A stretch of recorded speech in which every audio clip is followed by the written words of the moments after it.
Hello guys, तो क्या हाल है। तो लास्ट में बातें करते हैं, पहले हम एपिसोड को स्टार्ट करते हैं। लास्ट में हमने देखा था कि नितिन सोच रहा था कि उनको उस फिनिक्स के बारे में बताए कि नहीं बताए, लेकिन नितिन को ये डर था कि अगर उसने वह सारी बातें इनको बता दी तो उसकी प्रतिष्ठा खत्म हो जाएगी। वह नितिन इसीलिए कंफ्यूज था। उसने थोड़ी देर के सोच विचार के बाद में एक निष्कर्ष निकाला। उसने फैसला कर लिया था कि वह कुछ भी नहीं बताएगा कि उसने किस प्रकार से फिनिक्स को वहां पर लाया था और वहां से गायब हुआ था। कि एक मास्टर टीचर के लिए दूसरे लड़ाकों के दिल के अंदर जगह बनानी बहुत ज्यादा आवश्यक होती थी, क्योंकि जब भी वह अपना व्याख्यान देते थे तो उनकी प्रतिष्ठा ही काम आती थी। क्योंकि कोई भी लड़ाकू एक मास्टर टीचर की व्याख्यान को तभी सुनेगा जब उसके दिल के अंदर उसके प्रति सम्मान होगा। क्योंकि नितिन ने पिछले व्याख्यान से बहुत ज्यादा प्रतिष्ठा हासिल की थी, इसीलिए उसके पास कोई भी कारण नहीं था कि वह उसको कम करे। क्योंकि आखिरकार मरमेड किंगडम के अंदर उसकी वही प्रतिष्ठा यहाँ के लोगों को एकजुट करने में काम आएगी। क्योंकि जब भी वह मरमेड किंगडम को पावरफुल बनाने की सोचेगा तो वही सभी लोग एक साथ मिलकर अपने साथियों का साथ देकर अपने राज्य की रक्षा करेंगे। और स्वाभाविक रूप से नितिन के लिए भी अच्छा था, क्योंकि 6 स्टार मास्टर टीचर बनने के लिए उसकी प्रतिष्ठा ही उसके काम आने वाली थी। लेकिन वहीं दूसरी तरफ एट्थ प्रिंस को बहुत ज्यादा गुस्सा आ रहा था, क्योंकि नितिन उस मूर्ति को थोड़ा सा भी सम्मान नहीं दिखा रहा था। और एट्थ प्रिंस नितिन को बहुत ज्यादा मानता था, लेकिन उसको ये नहीं पता था कि उसके सामने जो खड़ा है वही नितिन है। इसीलिए उसने अपने सैनिकों को यह कहा कि यह व्यक्ति लगता है दूसरी राज्य से यहाँ पर जासूस करने आया है, इसीलिए इसको पहले एक सबक सिखाना होगा। इसलिए सैनिकों, इसको पकड़ो और इसको बहुत बुरा मारो जब तक ये बता नहीं देता कि यहाँ पर क्या लेने आया है। ठीक है यंग मास्टर। एट्थ प्रिंस की बात सुनते हुए सभी सैनिक जल्दी से नितिन और उसके साथियों के चारों तरफ एक घेरा बनाकर खड़े हो गए। अरे तुम गलत समझ रहे हो, मैं कोई अनादर करने की कोशिश नहीं कर रहा हूँ। नितिन ने जब देखा कि उसको इतना समझाने के बाद में भी वह समझने को तैयार नहीं, इसीलिए नितिन उस युवक के पास गया और उसके सिर पर हाथ फेरते हुए उससे कहा, तुम्हारी बड़ी बहन राधिका कहाँ पर है? तुम जल्दी से जाओ और उसे मेयर से मिलने के लिए बुला कर लाओ। लेकिन वहीं दूसरी तरफ एट्थ प्रिंस को कुछ समझ नहीं आ रहा था। वह तो ये सोच रहा था कि ये सामने वाले का दिमाग कुछ खराब वराब है क्या? इसको मैं यहाँ पर पीटवाने के लिए अपने साथियों को बोल रहा हूँ और ये मेरे ही सर पर आकर हाथ रखकर ऐसे कह रहा है कि तुम अपनी बड़ी बहन को जाकर बुला के लाओ। क्या ये पागल वागल हो गया है? अरे भाई, अगर पागल वागल है तो डॉक्टर स्कूल जाए ना, तो यहाँ पर क्यों आया है? लेकिन ये सब देखने के बाद में एट्थ प्रिंस को भी बहुत ज्यादा गुस्सा आने लगा था। तुम्हारी इतनी हिम्मत, एक तो तुम मेरे सर पर हाथ रखकर ऐसे कर रहे हो जैसे कि मैं कोई बच्चा हूँ, और तुम यहाँ की एम्प्रेस को नाम से बुला रहे हो।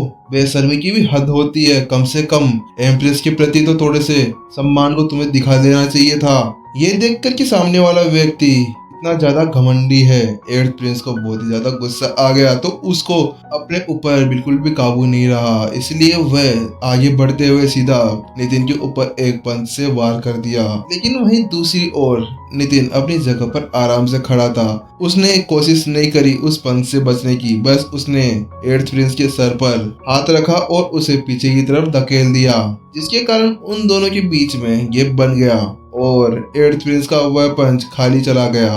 लेकिन ये सब देखने के बाद में एट्थ प्रिंस का गुस्सा और भी ज्यादा बढ़ गया। उसने अपने सैनिकों से कहा, तुम सब नालायक मेरे मुंह क्या देख रहे हो? तुम जाकर उसको मारो ना। लेकिन वह तो अपनी जगह से हिल भी नहीं पा रहे थे। उनका डर के मारे पूरा शरीर कांप गया था। क्योंकि इस समय सिमरन, विधि, हासना और दीपा उन सभी सैनिकों की तरफ अटैकिंग पोजीशन में खड़े थे और उन्होंने अपने ओरा को वहां पर फैलाया हुआ था, जिसके कारण वह सभी सैनिक डर के मारे कांपने लगे थे। और क्योंकि अभी भी सारे गार्ड फाइटर लेवल के दायरे के अंदर ही थे और उन सभी का लेवल 9 का था, और उनके सामने जो विधि, रोमा और उसके साथी खड़े थे उन सभी का लेवल हाफ संत पर था, तो वह क्या ही कर सकते थे।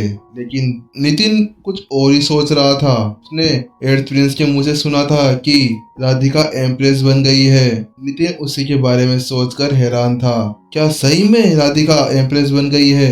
एट्थ प्रिंस नितिन की बात सुनने के बाद में नितिन से कहता है, हाँ सही कहा, वह अभी एम्प्रेस है और तुम अभी भी उसको उसके नाम से बुला रहे हो। एड प्रिंस अभी भी नितिन के ऊपर वार करने की कोशिश कर रहा था, लेकिन नितिन अभी भी उसके सर पर हाथ रखकर उसको पीछे धकेले हुए था। एड प्रिंस ने नितिन से कहा, तुम मुझे छोड़ दो, तुम मुझे क्यों पकड़ रखे हो, जाने दो मुझे। इसीलिए नितिन उसके रास्ते से हट गया, जिसके कारण एड प्रिंस आगे आगे गिरा और नितिन ने कहा, मुझे पता है तुम तो उसको बुलाओगे नहीं, अब मुझे उसे बुलाना पड़ेगा। नितिन ने आगे बढ़ते हुए धीमी आवाज में कहा, प्रिंसेस राधिका, क्या तुम अपने पुराने फ्रेंड से मिलने के लिए नहीं आओगी?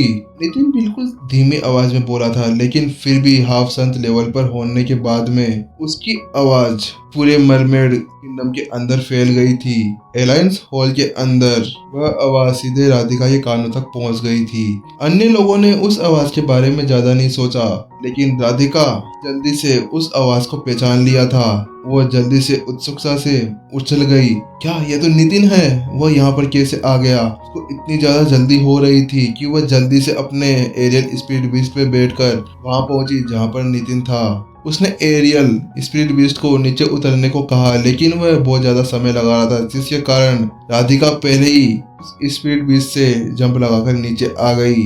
वह बहुत ही ज्यादा खुश थी, इसीलिए वह जल्दी से गर्मजोशी के साथ में नितिन को गला लगाने ही जा रही थी कि अचानक से वह अपनी जगह पर रुक गई और उसने अपने मुट्ठी पकड़ते हुए नितिन को ग्रीड किया। नितिन, राजकुमारी राधिका ने जिसको ग्रीड किया, क्या वह नितिन हो सकता है? क्या ऐसा हो सकता है कि नितिन यहाँ पर आ गया? अब सभी ने सुना कि वहाँ पर वो नितिन है, तो वह सभी अब मूर्ति की तरफ देखने लगे थे। अब नितिन और उस मूर्ति के अंदर वह कंपैरिजन करने लगे थे। उसके बाद में उन सभी को पता चला कि उस मूर्ति के अंदर नितिन के समान कुछ भी नहीं था। इसीलिए हम सभी अब नितिन को पहचानने में सफल नहीं हो पाए।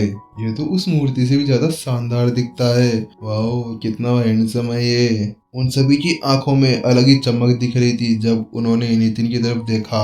यहाँ तक कि एट्थ प्रिंस भी अब हैरान था कि वह भी नितिन को नहीं पहचान पाया था, लेकिन अब उसे अपने ऊपर बहुत ज्यादा शर्म और गुस्सा आ रहा था कि क्यों उसने नितिन से इस तरह की बातें की। उसने उससे अपमानजनक बातें करी थी, इसीलिए अब उसको खुद से नफरत होने लगी थी। आखिरकार वह नितिन को अपना आदर्श मानता था, तो फिर कैसे वह नितिन को ऐसे कुछ भी शब्द बोल सकता था जबकि वह उसके सामने था। एट्थ प्रिंस को ऐसा ही लग रहा था कि यहाँ पर धरती फट जाए और मैं उसके अंदर समा जाऊं।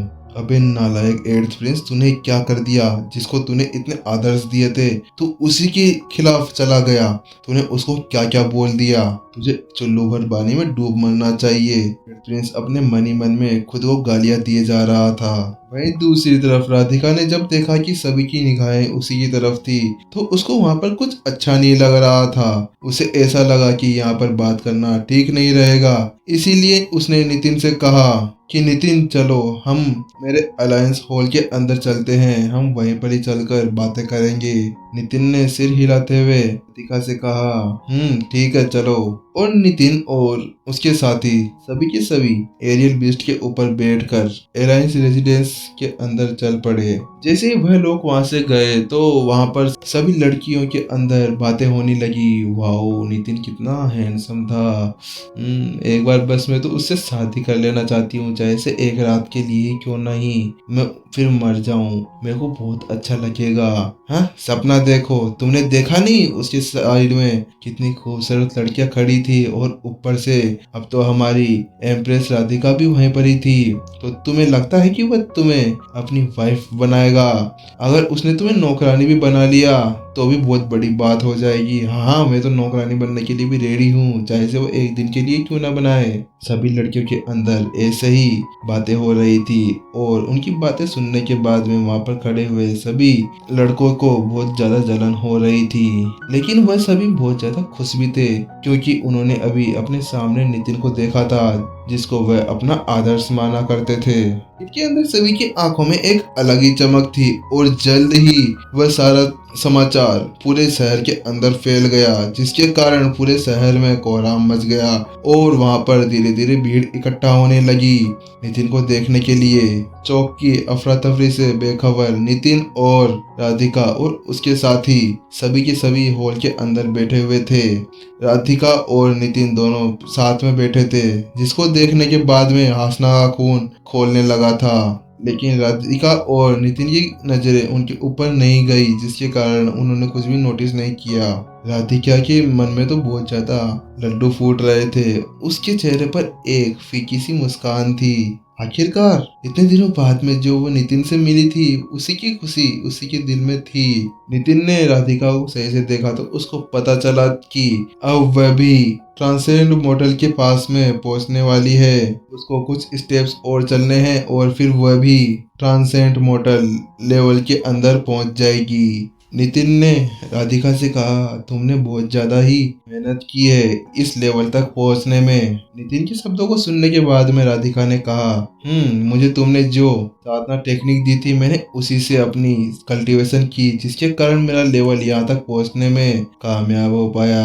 और इसके अलावा मुझे सैंड संप्रदाय, आंधी संप्रदाय और बादल संप्रदाय द्वारा बहुत सारे ट्रेजर्स मिलते रहते हैं, वो भी बिना किसी शर्त के। क्या कहा? वह तुम्हें बिना शर्त के ट्रेजर्स दिया करते हैं, वो भी कल्टीवेशन करने के लिए? पर ऐसा क्यों? क्योंकि वह तो रेड किंगडम के खिलाफ थे। वह तो हर बार इसको नीचा गिराने के बारे में सोचते रहते थे। तो वह इतने अच्छे कब से हो गए कि वह तुम्हें फ्री के अंदर ऐसे ट्रेजर्स दिया करें? तो मुझे जरा बताओगी कि ऐसा क्यों है? हाँ रुको, मैं तुम्हें समझाती हूँ। तो ये बात सुनते हुए राधिका ने नितिन को समझाया कि उन्होंने मेरे से ऐसा कहा, हम तुमसे कोई शर्त नहीं रखेंगे और हम तुमसे कोई भी चीज नहीं लेंगे, लेकिन तुम्हें इस किंगडम की एम्प्रेस बनना होगा। राधिका की बातें सुनने के बाद में नितिन को समझ आया। उसने मन ही मन में सोचा, तो ये उस दिन के बाद में हुआ था जब यहाँ पर टूर्नामेंट्स होने वाले थे। उससे पहले मेरी एक बार उन सभी परिवारों से मुठभेड़ हो गई थी। फिर मैंने इंद्रसेन का रूप लेके उनमें से एक को जान से मार दिया था। शायद उसी कारण से वह सभी बहुत ज्यादा घबराए हुए हैं और इसीलिए वह राधिका के साथ मिलकर वह मेरे से दोस्ती बढ़ाना चाहते हैं, ताकि उन्हें मेरे से कोई खतरा नहीं हो। और उन्हें पता भी चल गया होगा कि मैं मास्टर टीचर अकेडमी में गया हूँ और वहां पर जाकर मेरी शक्तियाँ पहले से भी ज्यादा बढ़ जाएगी। इसी बात का उन्हें डर था और शायद उन्हें कहीं से पता चल गया होगा कि मेरा राधिका के साथ में बहुत अच्छे संबंध हैं। इसीलिए उन्होंने राधिका की चापलूसी करना ही सुनिश्चित किया।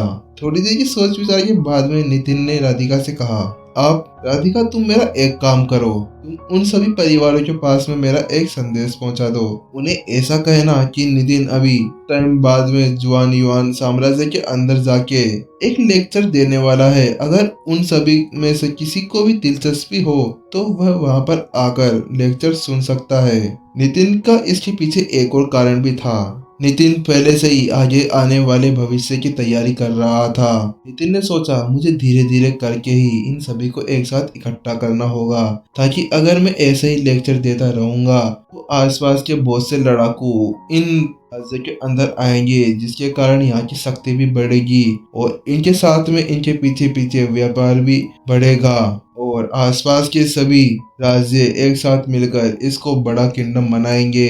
इसके बाद में ये टीयर 1 और टीयर 2 के साम्राज्य के अंदर भी गिना जा सकता था। नितिन ने मन ही मन में सोचा, और मैं इसको अकेला भी नहीं कर सकता। कि वह सभी बातें समझते हुए कि नितिन के उन सभी विचारों के पीछे क्या कारण था, राधिका ने अपना सिर हिलाते हुए नितिन से कहा, ठीक है, जैसा तुमने कहा मैं वैसा ही करूंगी। मैं अभी किसी को भेजती हूँ जो वहाँ पर जाकर सभी को बता दे कि आप कुछ समय बाद में वहाँ पर अपना लेक्चर देने वाले हैं। और वैसे भी अगर उन्हें एक बार पता भी चल जाता है कि आप लेक्चर देने वाले हैं तो वो अपने सारे काम काजों को छोड़कर आपका लेक्चर सुनने के लिए पहले पधारेंगे। ऐसा है, ठीक है, आने दो चलो। क्योंकि वह सभी परिवार अभी राधिका की मदद भी कर रहे थे, इसीलिए नितिन का भी फर्ज बनता था कि वह उनकी मदद करे। थोड़ी देर बातचीत करने के बाद में नितिन अपनी सीट पर खड़ा हुआ और उसने राधिका से कहा, चलो अब हमें विदाई लेनी चाहिए, क्योंकि हमें भी अब आगे जाना है। मुझे अभी तक 6 स्टार मास्टर टीचर का एग्जाम भी देना है। लेकिन राधिका भी एक मुस्कान के साथ में नितिन की तरफ टुकर टुकर करके देखने लगी। उसने नितिन से कहा, नितिन क्या मैं भी तुम्हारे साथ चल सकती हूँ? क्या आप अभी एम्प्रेस नहीं हैं? क्या आपको अभी यहाँ पर किंगडम छोड़ने की कोई अनुमति दे दी जाएगी? नितिन ने राधिका से पूछा। राधिका ने जवाब दिया, इस समय केवल नाम की एम्प्रेस हूँ। यहाँ के सारे काम अभी भी मेरे पिताजी संभालते हैं, इसीलिए तुम चिंता मत करो। मैं अभी भी कहीं पे भी आ जा सकती हूँ। राधिका ने हंसते हुए नितिन को जवाब दिया। अच्छा ठीक है, फिर चलो हमारे साथ में, और जब भी मेरे को कोई टाइम मिलेगा तो मैं तुम्हारे लेवल को बढ़ाने में तुम्हारी मदद जरूर करूंगा। भले ही राधिका का लेवल अभी कम था, लेकिन फिर भी वह बहुत ज्यादा शक्तिशाली थी। इसीलिए नितिन ने सोचा कि अगर एक बार इसे मैं ट्रांसेंड लेवल तक पार करा दूं तो ये और भी ज्यादा शक्तिशाली हो जाएगी, जिसके बाद में ये एम्प्रेस बनने के लिए बिल्कुल रेडी होगी। नितिन ने कहा, मैं तुम्हें ट्रांसेंड दायरे के 6 लेवल और 7 लेवल तक पहुंचा दूंगा। नितिन ने सिर हिलाते हुए राधिका से कहा, और ये तुम्हारे लिए भी अच्छा है कि अगर मैं तुम्हारा लेवल बढ़वा दूंगा तो तुम इस किंगडम को अच्छी तरह से संभाल पाओगी। थैंक यू नितिन, मेरी इतनी ज्यादा हेल्प करते हो। राधिका मन ही मन में बहुत ज्यादा खुश थी, क्योंकि नितिन ने जब उससे कहा कि वह उसका लेवल बढ़ाने में उसकी मदद करेगा, तो राधिका को समझ आ गया कि राधिका भी नितिन के लिए कुछ महत्व रखती है। और नितिन मन ही मन में सोच रहा था, मेरे पास भी बहुत सारे साधन हैं जिसके साथ में मैं आराम से राधिका के लेवलों को पार करवा दूंगा। सभी कामों को निपटा लेने के बाद में राधिका, नितिन और उसके साथी हीलियो बीस्ट की पीठ पर बैठकर जुआन युआन किंगडम की तरफ बढ़ चले। और इसी के साथ में आज का एपिसोड खत्म। तो गाइस थैंक्स यार, आप लोग मतलब सपोर्ट कर रहे हो, तुम तो बहुत बढ़िया से। यार गाइस पता नहीं पहले जैसे जो रिस्पॉन्स आता था ना वैसा नहीं आ रहा, क्योंकि अपने नाम चेंज करे ना उससे बहुत ज्यादा फर्क पड़ा है अपना एपिसोड का नाम चेंज करने से। तो आप ऐसा करो कि कुछ भी हेल्प करना चाहो तो कर सकते हो वैसे, है ना। मैं भी कुछ कर तो रहा हूँ कि हो जाए बढ़िया। तो गाइस शेयर कर दिया करो अपने दोस्तों के साथ में वीडियो को, ताकि अपना चैनल थोड़ा सा ग्रो हो जाए जल्दी से।